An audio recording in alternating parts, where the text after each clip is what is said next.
Salam əziz izləyicilər. Bu günləri mən sizə 2 maraqlı sual göstərəcəm. Əslində bu suallar köməkçi müxtəsər məlumat üsulundan hesablanır. Başqa bir üsul da var.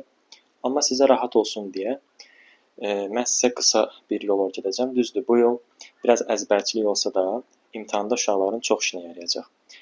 Fərz edək ki, bizə x üstə gəl 1 bölü x verib və bizdən onların kvadratları cəmini istəyir. Nə edəcəyik bu tip suallarda? İpucu burada kvadratdır. Əgər kvadrat varsa, biz verilən ədədi, yəni cəmi kvadrata qaldırıb çıxacağıq həmin o qüvvəti, yəni 2. O da eləyəcək 16 çıx 2, yəni 14. Bitdi. İndi kubu verib, görürsən, daha doğrusu toplamanı verib kubu istəyir. Nə edəcəyik? Bu dəfə ədədi kuba qaldıracağıq.